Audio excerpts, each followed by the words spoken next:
Douceur, émotion, cocooning sont des mots que vous utilisez pour décrire votre mood quand vous écoutez Tant que je serai noir. Si vous êtes à court d'infusion, de chocolat ou de miel pour vous mettre encore plus dans ce mood, faites un tour sur l'e-shop Tant que je serai noir. Vous pourrez soutenir le média et des marques portées par des femmes inspirantes. Je ne veux pas peut-être faire d'enfant parce que voilà, c'est pas quelque chose que je sens dans ma chair. Je sais pertinemment qu'aujourd'hui à 31 ans, j'en veux pas. Mais j'ai peur du réveil plus tard, s'il y en a un. Le sentiment que j'ai toujours eu, c'est que quand j'aurai 20 ans, j'aurai une fille et je l'appellerai Margot. Et par contre, moi, j'avais aucune intention de porter un enfant et qui là maintenant est d'autant plus officiel que j'ai donc subi une hystérectomie. Je peux en parler parce que je suis enceinte d'un deuxième enfant, mais que ça a été très compliqué en fait de réfléchir ce désir. Il y a cette idée qu'une famille idéale, c'est 2 enfants. Je suis Tsipora, host du podcast Tant que je serai noire, serai-je mère ? Le podcast qui invite anonymes, autrices, psy et militantes à s'interroger sur le désir ou non-désir d'enfant. Le 14 novembre 2022, l'association Boîte à cuir nous a accueillis à la Galerie du Montparnasse dans le cadre du festival des Fiertés. Merci à l'association Boîte à cuir et plus précisément à Juliana pour l'invitation et l'organisation. Nous avons fait un enregistrement live sur les parentalités queer et noires en France. Lors de mes recherches, pour préparer l'épisode, je suis tombée essentiellement sur des ressources anglophones. Et là, en fait, je me suis dit qu'il était temps d'amplifier les voix sur le sujet en France. Et pour cela, j'ai reçu à mon micro Audrey Ekweton. Dans cette 4e partie, nous allons parler de déconstruction et plus précisément d'apprendre à se déconstruire pour avancer dans cette société. Et du coup, ma question pour toi, Ekweton, c'est par rapport à tout ce qu'on vient de dire, justement. Le rapport à la communauté.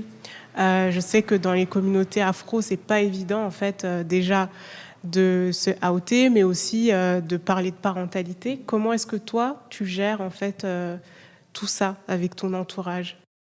Avec mon entourage familial, honnêtement, on n'en parle pas. Ça, c'est pas un sujet qu'on évoque du tout. C'est plus avec mon entourage amical, choisi, disons, oui. Que j'évoque le sujet de la parentalité, comment est-ce que je me projette et tout cela. Et pour en revenir à ce que tu disais, moi, j'ai une approche un peu différente de la tienne, pas la bonne du coup, où en gros, c'est vrai que j'ai pas encore d'enfant, mais quand je me projette, j'idéalise beaucoup la famille que je vais avoir. Je sens que j'idéalise à cause également du regard des autres. Parce que je me dis que si mon enfant a telle chose ou n'a pas de bonne note ou quoi, les gens pourraient trouver comme associé, je ne sais pas comment est-ce qu'ils feront, mais dans tous les cas, ils trouveront forcément moyen de dire que c'est parce qu'il est dans une famille homoparentale que voilà, on vous dit... Ouais, mais je pense qu'il faut aussi qu'on se lâche la bride sur ce qui est l'excellence, en fait. Exactement. Parce que je pense que c'est trop stressant, c'est trop engageant dans le sens où on veut cocher des cases, et je pense qu'il faut aussi se faire confiance et se dire que de toute façon l'échec, faire des erreurs, ça fait partie de la vie, qui que tu sois. Et cette idée d'excellence partout, c'est pas possible en fait. Je pense que c'est pas un but qu'on devrait. C'est pas sain surtout. Ouais. C'est pas sain. Mais je comprends cette recherche parce que je pense que pareil, même quand on devient parent, on a cette idée d'enfant idéal. Le plus beau bébé, et puis quand il va à l'école, il faut absolument qu'il ait des bonnes notes, et en fait tu te rends compte que l'enfant il est juste lui-même et que t'as beau faire tout ce que tu veux, en fait à un moment t'es obligé de lâcher. En fait il faut lâcher parce que plus tu résistes et les résultats ils seront pas là de toute façon, ou même si tu les obtiens ça sera au détriment de ton enfant, tu vois ce que je veux dire. Et je pense qu'il faut lâcher cette idée aussi d'enfant, mais bon, vous l'apprendrez ou tu l'apprendras quand tu deviendras parent, mais parce que je l'ai expérimenté aussi, tu vois. Mais cet enfant parfait, non, il n'existe pas en fait. Je veux dire, il faut se blinder sur le fait que Je sais pas, en tout cas, cette expérience de parentalité ou même de ma personnalité m'a fait vraiment abandonner tellement de choses sur ce qu'est la réussite, ce qu'est le succès, ce qu'est l'excellence, ce qu'est l'achèvement, ce qu'est l'accomplissement en fait, parce que la vie elle est tellement pleine de surprises, il y a des choses qui arrivent qu'en fait on peut pas se charger de ça en plus, tu vois. Et puis souvent quand tu as des enfants, tu es en face d'une personnalité et je pense qu'il faut un peu comme les plantes en fait, tu vois, tu les laisses pousser, après tu mets un tuteur parce que bien entendu tu vas pas laisser tomber la feuille, tu vois. Tu es là pour guider, en fait. Tu es juste là, tu es un guide, tu es un accompagnateur. Et c'est ce que je dis, en fait, pour mes enfants, je veux être une accompagnante. Je veux pas être autre chose. Juste, je les guide. C'est tout. Et je pense que c'est un niveau de déconstruction fois 1000. C'est énorme. Du coup, c'est se dire... moi, on m'a tellement mis de barrières que du coup, pour mon enfant, je veux pas de ça, en fait. Non. Mon fils a eu 18 ans, il n'a pas eu son bac. Et je sais que pour certains parents, avoir le bac, c'est genre... et il n'a pas eu son bac, je savais, parce qu'il y a aussi le fait que tu sais quel enfant tu as aussi. Et parfois, il faut juste abandonner, quoi, tu vois. Parce que tu te fais du mal à toi, tu te fais du mal à l'enfant. Et voilà, il n'a pas eu son bac. Il n'a pas eu son bac, en fait. Je pense que faut se lâcher, en fait. Il faut se lâcher la bride, en fait. Il faut vivre. Ouais.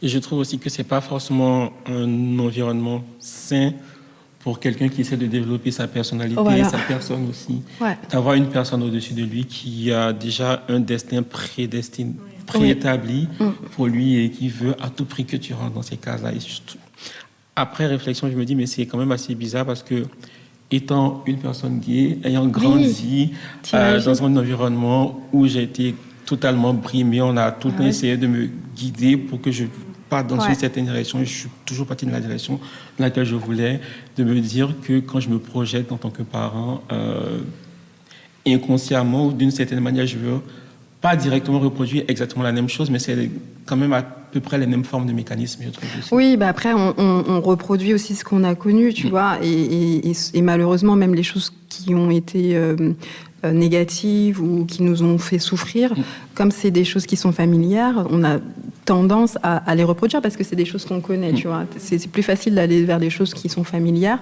que d'aller vers quelque chose qui est nouveau. Et aller vers quelque chose de nouveau, ça bouscule, en fait. Et c'est vraiment une lutte parce que aussi, on vit dans ça, en fait. Il faut que l'enfant soit comme ci, il faut que le parent soit exemplaire et c'est vrai que je pense que à mesure que mes enfants ont grandi, je pense que j'ai pas voulu en fait déjà reproduire parce que pareil, moi j'ai été une enfant brimée, je pouvais rien faire, très très compliqué mon enfance et je pense que ça aurait été un échec pour moi de reproduire ce que j'ai vécu enfant, en fait. Et par exemple, avec ma mère, pour moi, aujourd'hui, c'est une réussite de voir que je lui amène quelque chose de nouveau et quelque chose qu'elle connaissait pas. Et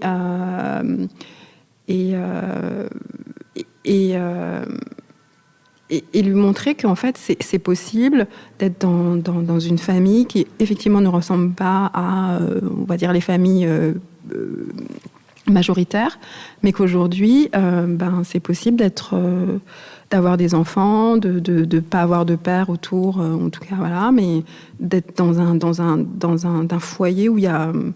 Voilà, où l'amour, la liberté, l'expression, en fait. Et je pense que moi, en plus, j'ai vraiment deux exemples vraiment très différents parce que quand je vois comment ont évolué mes deux enfants, quand je vois ma fille aujourd'hui, mais ça n'a rien à voir avec ce que j'ai pu faire disposer mon fils. Ma fille, elle grandit dans un espace où, voilà, et je la vois, elle est super créative, elle danse, elle dessine, elle chante, elle aime énormément de choses et je la laisse vraiment s'exprimer sur tout.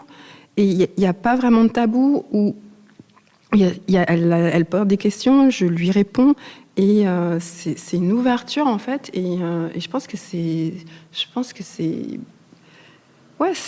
ça en fait. On devrait se permettre en fait d'être plus libre. Oui, je suis d'accord. Dans le prochain épisode, nous allons parler de la création d'espaces inclusifs pour mieux naviguer dans cette société.